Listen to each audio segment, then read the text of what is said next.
Live.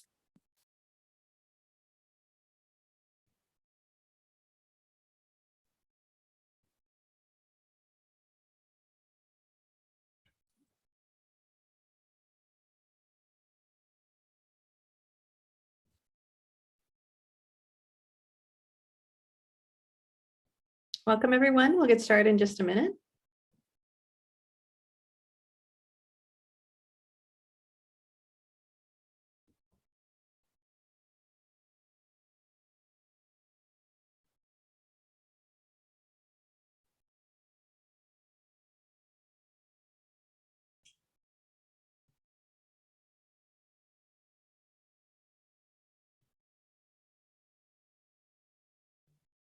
All right, let's get started. Welcome, everyone, to the keynote session for this Wednesday. And I am Liz Page. I am the director of the Education and Training Center, part of the UCAR community programs. And GIO is one of the programs within the Education and Training Center. So it's my pleasure today to introduce our keynote speaker, who is Africa Flores Anderson. And originally from Guatemala, Africa is a research scientist at the Earth System Science Center in the University of Alabama, Huntsville, or UAH, and a PhD student at the Department of Natural Resource Sciences at McGill University, which is in Montreal, Canada. And part of her work there is being part of the Cardell Lab at McGill. She has over 15 years of experience on applied use of satellite remote sensing for environmental monitoring and disaster response, particularly water quality and forest monitoring. She currently works with SEVERE, which is a joint NASA and USAID, which is the United States Agency for International Development initiative. She is also a National Geographic explorer, working with a team of scientists from the University of Alabama at Huntsville to forecast harmful algae blooms in Lake Alitatan, Guatemala, using artificial intelligence. She graduated from the Universidad de San Carlos in Guatemala with a bachelor's in agronomy engineering. She has a Master of Science in Earth System Science from UAH, and her PhD research focuses on improving forest monitoring in the tropics using a combination of active and passive remote sensing, including the latest satellite technology to monitor the Earth's surface. So it's my pleasure to welcome you, Africa, and I will turn it over to you. Thank you so much. It's a pleasure for me to be here. Let me share my screen. And I think that you can see. Oops. Use what seeing the whole screen right now. Sorry for that. That's okay. Am I okay? Thank you so much. Yeah, so today I'm going to talk about servir, which means to serve in Spanish. I am the Land Cover Land Use Change and Ecosystem Team Lead for Servir, which is a global program. And I'm super excited to be here, so thank you so much. Well, starting with Servir, Servir is a global program, which is a joint initiative between NASA and USAID. And as our program director likes to say, that there are no two government institutions that can be more different, but we are working together for a common goal. And that common goal is to strengthen the capacity of countries around the world to use satellite data and geospatial technology for improved decision-making and to address critical challenges related to food security, land cover, land use change, water-related disasters, and weather and climate. Our portfolio is very broad and we work in different parts around the world, but most of our activities, I think that we can categorize in these main themes: agriculture and food security, water and water-related disasters, land cover, land use change, and ecosystems. And because I lead that portfolio, most of my examples are going to fit into that category, and weather and climate. But we have multiple services and activities. Everything that Servir does is demand-driven. It has been specifically requested or voiced by a stakeholder in one of the regions where we work. This is the geographic scope of Servir. We are active in Latin America, West Africa, Eastern and Southern Africa, the Hindu Kush Himalaya region, and Lower Mekong. And I'm based in the Servir Science Coordination Office at Marshall Space Flight Center, just that for this moment and just for a few months here in Burlington, Vermont. And obviously we have our headquarters for NASA and USAID in Washington, DC. But the activities of Servir and everything that Servir does to empower stakeholders in each of these regions around the world, all of those activities are executed by geospatial leading agencies in each of these regions. So Servir, I like to say, is implemented by this global network of scientists that are located across the globe. Usually they are individual institutions, but we also have consortium partners that implement Servir in each of these regions. And who is Servir? Well, we are this global network. We are about 500 people, I think, and counting, since we are working in different regions around the world.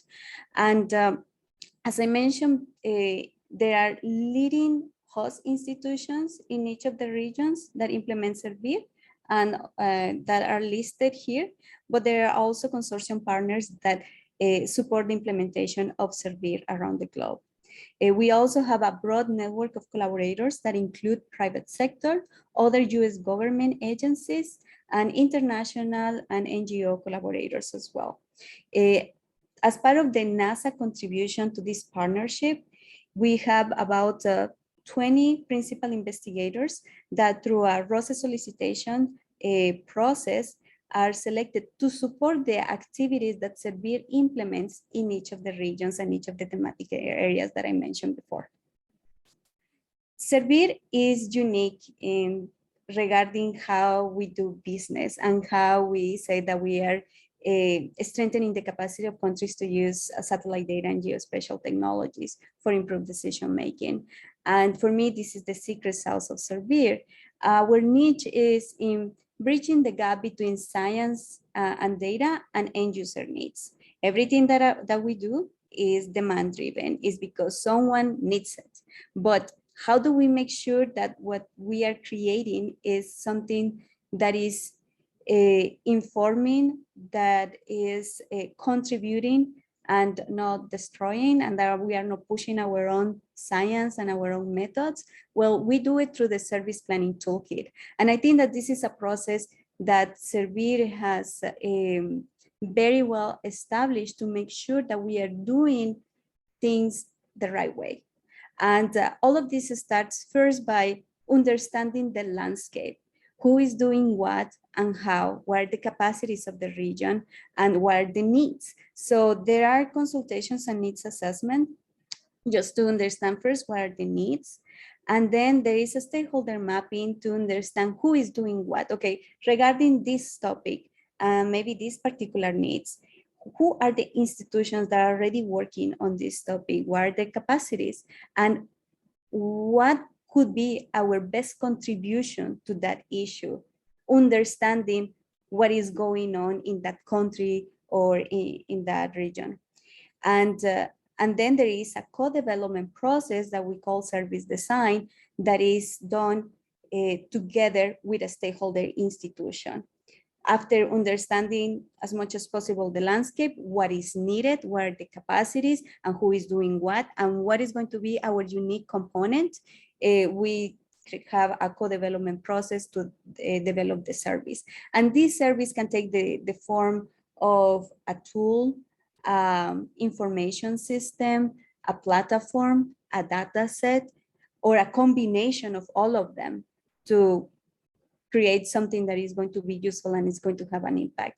And then there is a constant revisiting of the plan to see if we need changes, if we need additional information, if additional process is needed, which we call the monitoring and evaluation and learning. We monitor what we have done, evaluate, and then replan and learn. And this, I think this is the secret sauce of Servir, and a very good approach to do international or to implement international collaboration. We also embrace open source science. All of our activities and services, data sets, tools, whatever that we create, we try to do it as open as possible with open source, that all the data sets are publicly available, all the methodologies, all the reports, all the information is always available. And we are always open to find new ways to share and communicate all the work that Servir is doing. So this is a revisit of the service planning toolkit, which is a series of steps to ensure that our activities are actually addressing a need and a gap. And our approach to open source science, much of our scripts or codes are available in GitHub. You can visit each of the sites for the Servir regional institutions. If you visit Servir Global website, you can find all of the specific regional sites and all the also all the services that Servir has been working on and all the information that is related to that. From data, products, scripts, you name it, we try to make everything available, and we are constantly learning. So through this approach, we have a number of services to address climate change, specifically adaptation and mitigation. And I'm going to provide a few examples, a few key examples, just to explain some of the services, some of the work that Servir does, and what is the impact that it has. One of them, we have many, I just pick a few.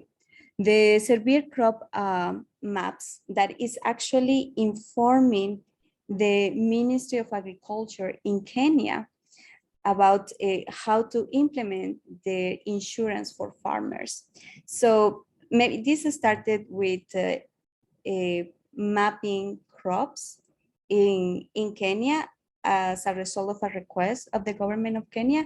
But eventually the impact of this was that the government was able to reduce the cost to perform a survey that was going to enable them to insure their farmers. At the beginning, when they didn't have this, it was very costly to perform this survey. So for them to implement the insurance program, it was going very slowly. And at the beginning, they could only, at the rate that they were going, there were 900 farmers insured. But when they were able to obtain this information and speed up the survey process and identify where the farmers were, the costs were reduced by 70%. And now they have more than 25,000 farmers insured. This is one of our great success stories. And just to highlight the impact that satellite observation can have in a specific context. And when all the other components that I mentioned, the stakeholder mapping, the consultation, the understanding of what is going in the region is done appropriately, we can actually have a very big impact on the ground when we work together with our counterparts in the region. Another example of a service that we have in Servir is the deforestation alert system in Amazonia. This is one of the newest hubs. And here we are using synthetic aperture radar information, since this is a region that is heavily affected by clouds. And here our consortium partners are working together with the government, with the Ministry of Environment in Peru, to implement a policy to decrease deforestation due to illegal due to gold mining, illegal activity in gold mining. So we rely on the first layer using SAR that can see through clouds. And I'm going to talk a little bit more about SAR later on in my presentation. And then that alert is confirmed with high resolution data from Planet. And then that information is provided to the authorities so they can take the appropriate measures. And this has also been a successful activity where we are implementing or using the newest technology and marrying or coupling with a critical need on the ground. In addition, because we are a global network, we are uniquely positioned to have collaborations that go beyond one specific region. And we have cross-pollination of activities, ideas, and services as well, that I think is also unique in Servir, and that makes Servir unique. One of the global activities or global services that everyone can access this information and benefit from it is Climate Serve, which is a platform that provides a number of climate datasets that can be used for decision making. And currently that information is being used by the Kenya Met Service to provide information regarding that it is informing crop selection and suggesting planting times. This is providing information related to rainfall and also a forecast for weather. And another global activity that Servir has been able to implement that is very close to my heart is the SAR handbook, because I was the lead editor for this, but this was a global activity and a team effort. One of the things that we identify in Servir when we are working so much with satellite data is that much of our capacity was on optical observations of passive remote sensing. Because that's the data that has been available for the longest. Much of the methods that we use rely on that type of information. But since 2014, you may know that the European Space Agency launched Sentinel-1, and since then we have freely available with consistent parametrization, say in a way, synthetic aperture radar data for the first time. And we realized many years ago, I think that has been a number of years now, that we didn't have the capacity of the knowledge to uptake these new types of satellite data. So we took the task of building our own capacity so we could bring it to our stakeholders and all the regions where we work. So we work in this SR handbook. One of the main gaps that we also identify, because there is some material already out there for SAR or how to use SAR, but it's not addressing how to use SAR for ecosystem applications. So we work with 6 SAR experts that are part of the NISAR science team, and NISAR is the upcoming NASA and ISRO mission that is going to produce freely available SAR data as well.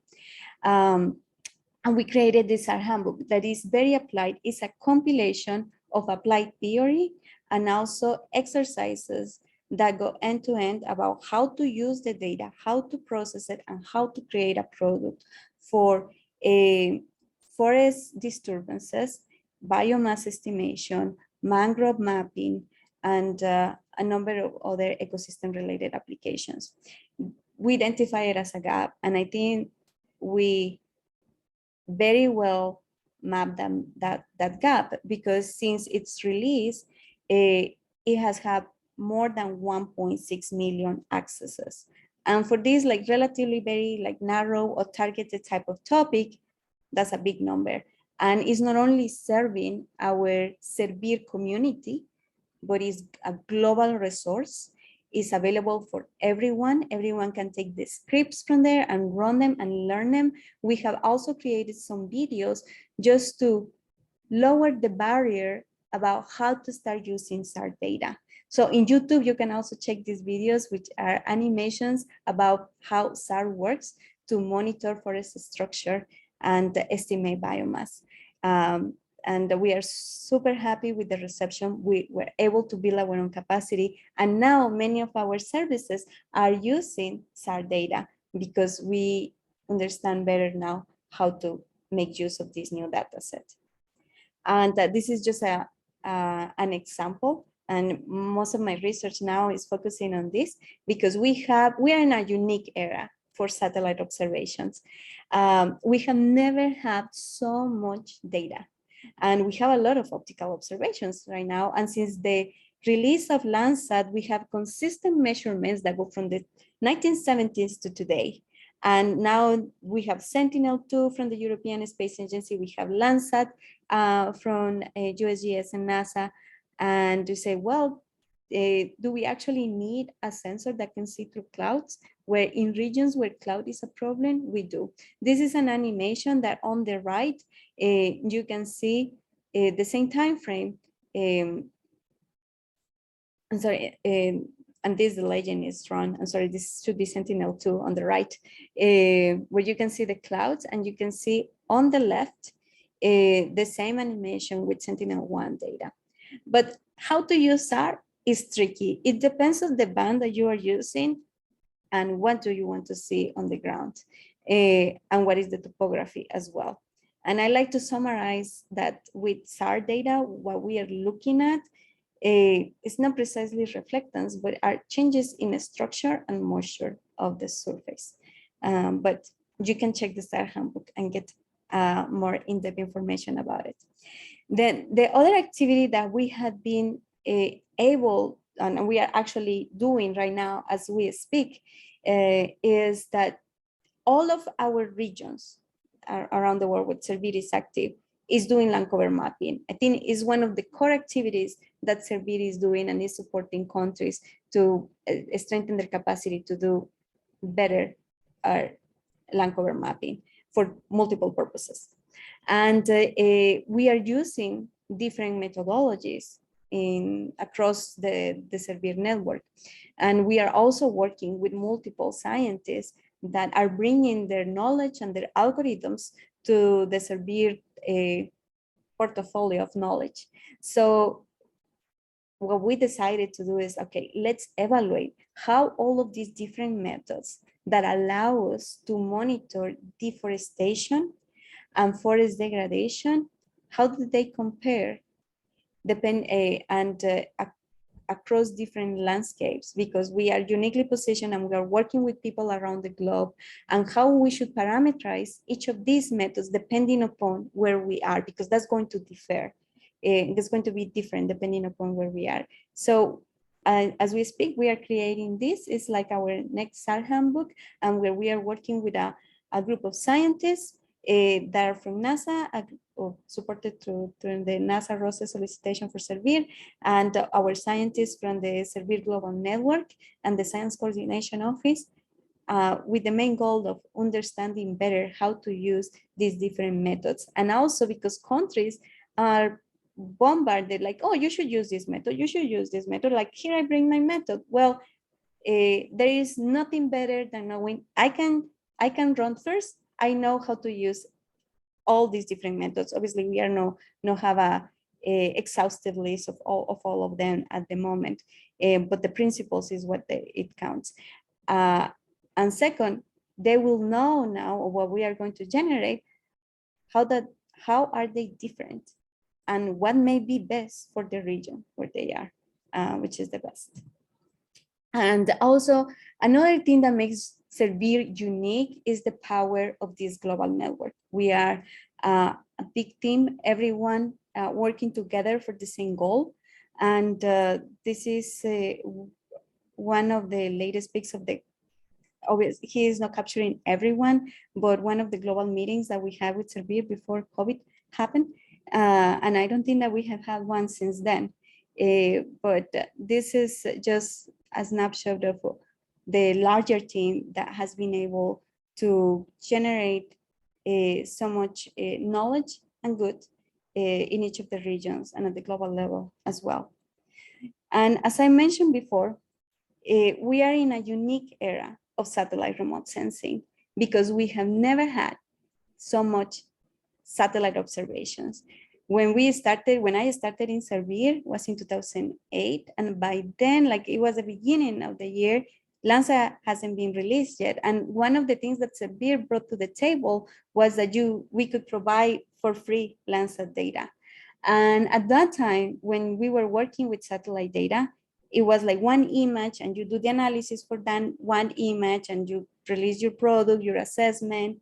And now we are in this unique position in which we have historical data, and the computational capacities have also increased. And so we have methodologies that can leverage that historical information and create new and unique products and understanding about our world, our earth, and how it's changing over time.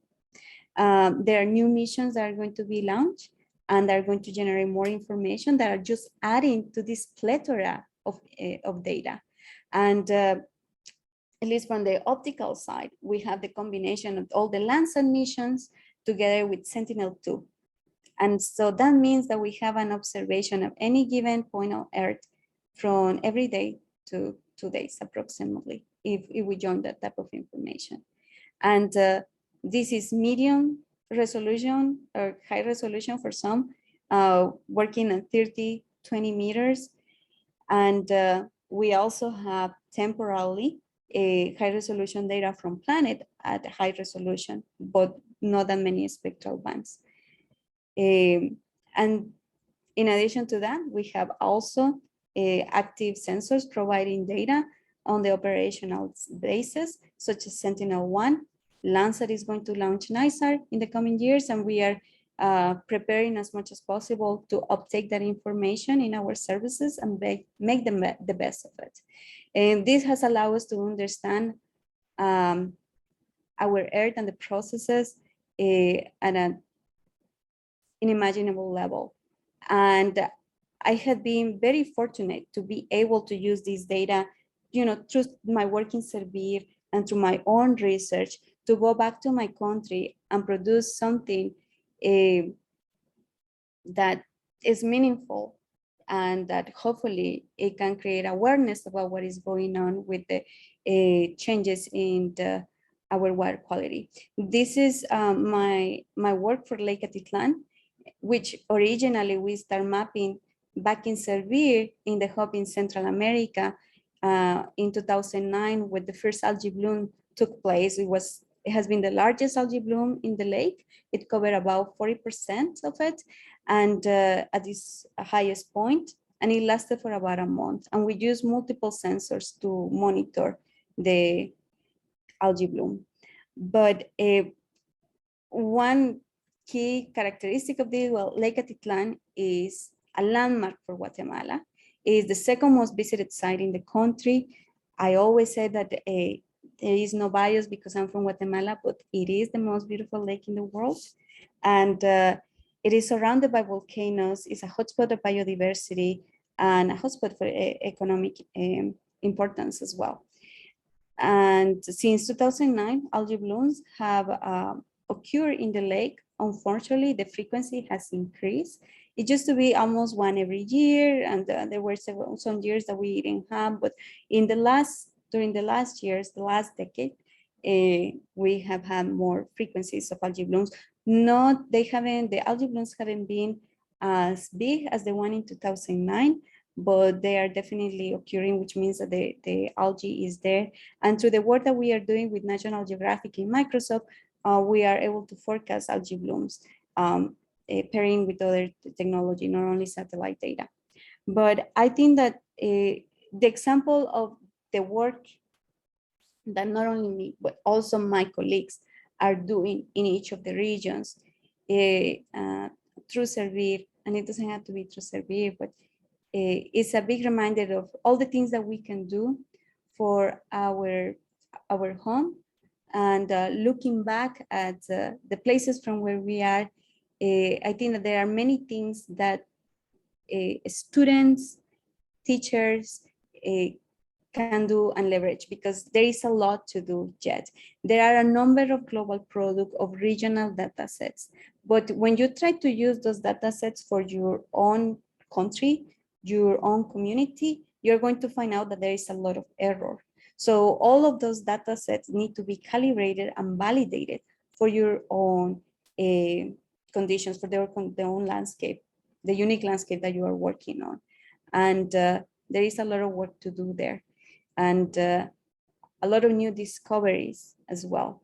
For me, satellite remote sensing is fascinating. I start doing or working in the natural resources, going to the field for my courses of hydrology, soils, forestry. And as soon as I learned GIS, that I could put everything in a two-dimensional map, I got hooked.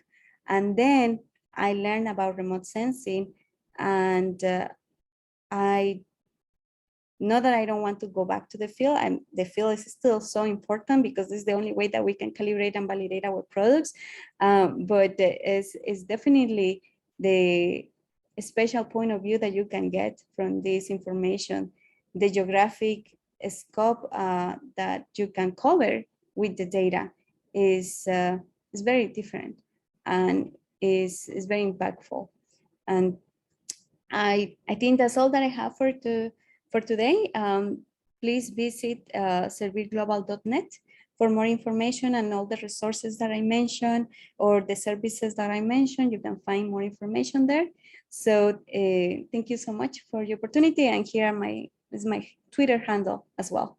But thank you for the time. Wonderful, Africa. Thank you so much for your presentation. And Grace has put the link to the Severe Global Net website. And now we have time to take questions. If anyone has any questions.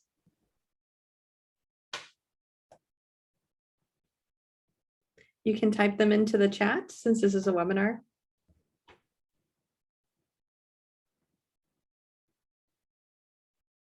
Right. Well, I guess I could start off with a question. So Sure. Africa, I was wondering, as you are looking at the needs for a different location, how have you encountered unexpected obstacles to providing this information and to just determining what people need? Yeah, I think that those are always found, particularly in the context of international development, that sometimes you have a plan and then it's very hard to implement that plan for whatever reason. And usually, I think that one of the common denominators or something that is very, very common, is that local authorities are overwhelmed. Like the budget that is available at the country level for environmental management and monitoring is not that much. And if we want to have an activity, a service, a contribution that is actually meaningful, we have found out that the best way to do it is in a co-development approach where we are working together with a local stakeholder or a scientist, and usually that may mean a government representative. But they are overwhelmed with multiple activities and tasks, limited resources. So how are we effective in that context? And they're trying to do their best, and we are also trying to do their best, but we need to take all of those things into consideration when we are making a plan. And what is a reality? What is the time availability that they have? And how can we have a meaningful contribution when they may not have enough resources or time or support to put into this, even though they may have all the good intentions and they are actually very interested on this. But we need to, I think that's a good, in those situations, it helps to prioritize, okay, maybe what is already in their plan, because that's what they most likely be engaged and supportive of, because it's already in their plan. So that helps to decide actually what are the best activities to follow or to have. Oh, nice. Yeah, that sounds very challenging to work through that. Yeah, and I work at the protected areas council in Guatemala, so I know how it is, and the environment, like the budget, that there is no budget. And Right. sure, it's very difficult. Yeah. And I saw a hand that is raised. Maybe I can see. Africa, she put her question in the chat, so I can read it to you, or I'm gonna share it I'm gonna Oh, bring yes, it from our other chat into the main chat, so you should be able to see it. Oh, perfect. thank you, Grace. I'm going to stop sharing so I can see the chat here Yeah. better. For sure. I'm going Would you to- like me to read it for you? Yes, please. I still can't Sure. see it. Almost.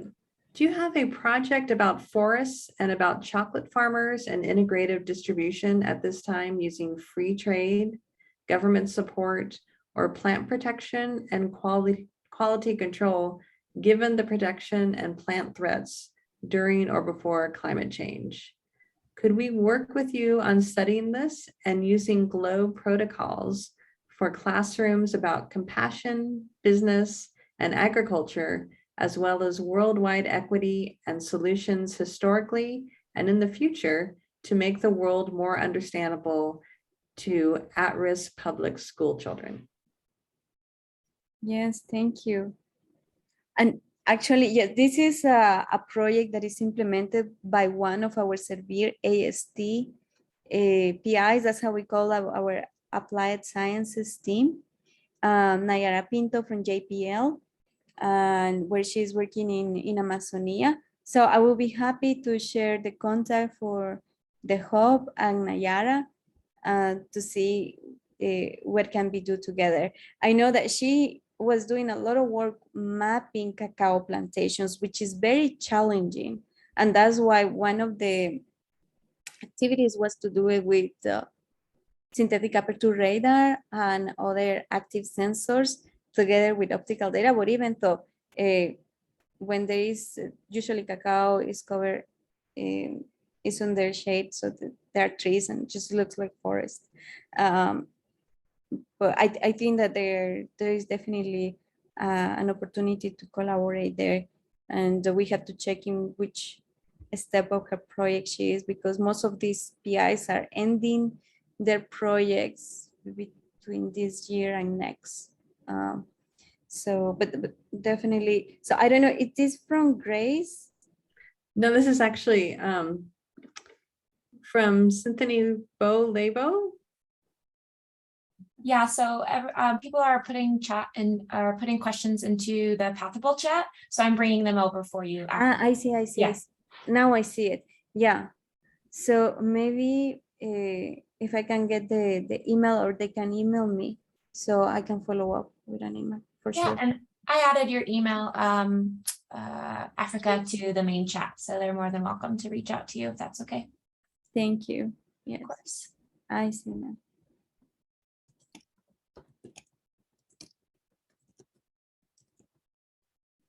Are there other questions? Oh, there we go. So there is another question. This is from Joan. Hi, how can we connect high school student researchers for the collaboration? And what rules in using severe data for research paper? What are the rules for using them for research paper? You know, any data that you want to use that was created through Servir is free and public, you know, as long as it's referenced and hopefully has all the information to be referenced correctly, is that's the purpose of it, for others to use.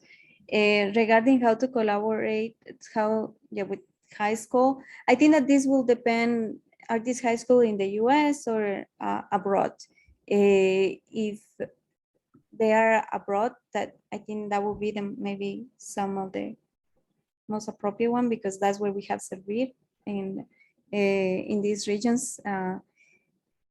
I think it will be through contacting the hubs, and these geospatial agencies, whether it's CIAT, RCMRD in Eastern and Southern Africa, or others. But you can send us an email to put you in contact with the right person. Wonderful.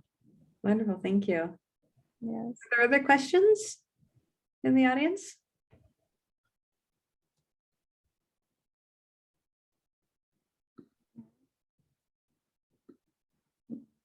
Yeah, well, I had one other question while people are thinking some of the questions. You have so many different groups that you are collaborating with. Are there other groups that you'd like to collaborate with that you're working on? And could you share what some of those might be? Well, our network is big, and we try to collaborate with the all the appropriate and relevant parties. But I think that everything is service oriented. So once we have defined a need and an activity, I think that everything that fits into that is effective and is what should be pursued. But we are working with different groups. Like right now, we are working a lot with Planet, since they have this new data set. We also try to coordinate with global organizations. We are part of the of GFOI, which is the Global Forest Observation Initiative, and everything that we are doing, like from services to data and products, we try to be in sync with them and the different activities that they have also. But that's we also collaborate strongly with Silva Carbon, which I didn't mention, but I think is worth mentioning. Silva Carbon is another US program that builds the capacity of countries to enhance their capacity for forest monitoring, for monitoring forests, focusing on tropical countries. And we strongly collaborate with them, from trainings to the development of services. They contribute with some of the science or activities, and we also try to do the same for some of their activities. And we actually have like a one-pager that describes how Silva Carbon works, how Servir works, and how we collaborate together. But yeah, and we know that for many of these regions, it may be complicated because there is more than Servir. There are these other programs that exist that are already doing work in the region, and we try to coordinate and collaborate as much as possible, and as we can, because it's actually very time demanding. But yeah. Nice, thank you. All right, do we have any other questions?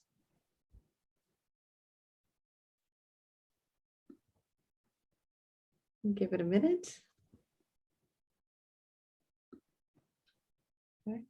Well, if not, Africa, there's many thanks and congratulations to you in the comments. So you have a chance to take a look at that. And I'd like to thank you for your keynote speech today. It was excellent and very interesting to learn more about what's going on with your work. And if there's no other questions, I think we'll sign off for now. okay, thank you so much for having me. Thank you. Bye. Bye. Bye-bye, everyone.